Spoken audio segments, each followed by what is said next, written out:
శ్రీమాత్రే నమః. మనం నదీ స్నానం చేసినప్పుడు ఆ పూర్తి ఫలితం మనకు కలగాలంటే పాటించవలసిన విధి విధానాలు అన్నీ ఈ వీడియోలో తెలుసుకుందాం. ముందుగా నదీ స్నానానికి వెళ్ళకముందే కాళ్ళు చేతులు శుభ్రం చేసుకొని ఆచమనం చేసి ఆ తర్వాత నదిలోకి వెళ్ళి బొడ్డు మునిగేంత వరకు నిల్చోవాలండి నదిలో. ఆ తర్వాత నది ప్రవాహానికి ఆపోజిట్గా నిలబడి పురుషులు స్నానం చేయాలి. స్త్రీలైతే ఆపోజిట్కి నిలబడి అంటే వెనుక వైపు నిలబడి వెనుకకు తిరిగి స్నానం చేయాలి. ఆ స్నానం చేసేటప్పుడు ముందుగా సంకల్పం చెప్పుకోవాలి. ఆ తర్వాత సూర్యుడికి, చంద్రుడికి, అష్టదిక్పాలకులకి, పితృదేవతలకి అందరికీ కూడా తర్పణాలు సమర్పించాలి. తర్పయామి, సూర్యం తర్పయామి, చంద్రం తర్పయామి, నవగ్రహాలకి అందరికీ భుజం తర్పయామి అంటూ తర్పణం ఇవ్వాలి. ఆ తర్వాత సంకల్పం ఈ విధంగా చెప్పుకోవాలి.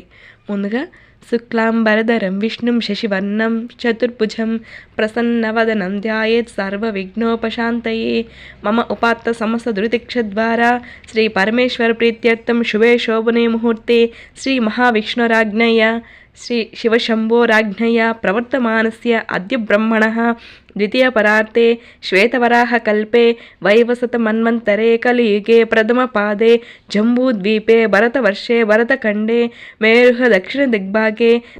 ఇక్కడ మీరు ఏ క్షేత్రంలో ఉంటే ఆ క్షేత్రం నామం పేరు అలాగే ఆ నది పేరు తలుచుకోవాలి, చెప్పుకోవాలి. తర్వాత ఆర్యవర్తక దేశే అశివరుణోర్ మధ్య దేశే ఆనందవనే మహాశ్మశానే ఆది మహామణికర్ణికా క్షేత్రే విశ్వేశ్వరాదిత్రయ త్రిశత్కోటి దేవత గో బ్రాహ్మణ హరిహరి గురుచరణ సన్నిధౌ అస్మిన్ వర్తమాన వ్యవహారిక చాంద్రమానేన శ్రీనామ సంవత్సరే. అంటే ఏ సంవత్సరంలో ఉన్నామో ఆ సంవత్సరం ఆయనే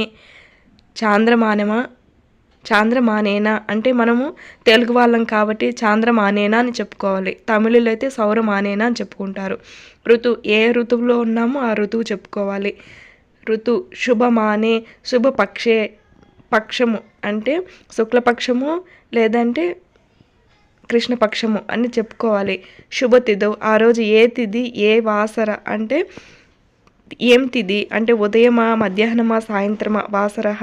శుభ నక్షత్ర ఏ నక్షత్రము అంటే యోగము కరణము ఆ రోజు సంబంధించినవన్నీ చెప్పుకోవాలి. ఏవంగున విశేషణ విశిష్టాయాం శుభతిథౌ శ్రీమాన్ గోత్రస్య మీ గోత్రనామాలు చెప్పుకోవాలి. ధర్మపత్ని ఇవన్నీ మీ కుటుంబము సమేత ఇవన్నీ చెప్పుకోవాలి.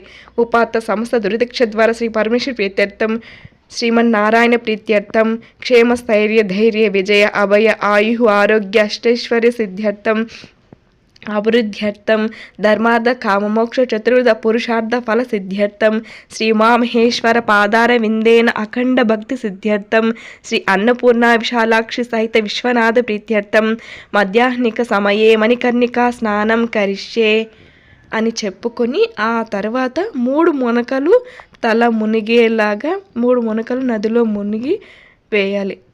ఇది నది స్నానం సంకల్పము. ఆ తర్వాత ఆ తల్లికి పసుపు కుంకుమ అక్షింతలు ఇవన్నీ ఆ నది దేవతకి ఏ నది అయితే ఆ దేవతకి సమర్పించుకోవాలి. ఆ తర్వాత నదిలో అంతా స్నానం చేసిన తర్వాత నమస్కారం చేసుకొని భక్తి శ్రద్ధలతో మీ సంకల్పము ఇవన్నీ చెప్పుకొని మీ కోరికలు అన్నీ చెప్పుకొని బయటకు వచ్చిన తర్వాత కాస్త మట్టిని కానీ లేదంటే రాళ్లను కానీ తీసుకొని నదిలో వేస్తూ ఈ శ్లోకం చెప్పుకోవాలి. పిప్పలాదాత్ సముత్పన్నే కృత్యే లోకభయంకరి మృత్యుకాంతే అంటే మట్టి అయితే మృత్తికాంతే అనాలి. రాళ్ళు అయితే పాషాణాంతే మయా దత్తం ఆహారార్థం ప్రకల్పయాత్ అంటే మనం నదిలో స్నానం చేసిన పూర్తి ఫలితాన్ని నాకు ఇవ్వు అని అర్థం. అంటే ఈ శ్లోకం చెప్పి ఆ మట్టిని కానీ రాళ్ళను కానీ నదిలో వేస్తేనే పూర్తి ఫలితం వస్తుంది. ఎందుకంటే మనం స్నానం చేసిన ఫలితాన్ని ఏదైనా దుష్ట శక్తి వచ్చి వారు లాగేసుకోకుండా పూర్తి ఫలితాన్ని మనకే ఆ పరమేశ్వరుడు అనుగ్రహిస్తాడు అని అర్థం. ఈ విధంగా పుణ్య స్నానాన్ని ఆచరించి ఆ తర్వాత బయట వచ్చి బట్టలు మార్చుకొని ఆ తర్వాతనే మనము ఆ క్షేత్రం యొక్క దైవ దర్శనానికి వెళ్ళాలి. ఇది సరైన విధానం. శ్రీమాత్రే నమః.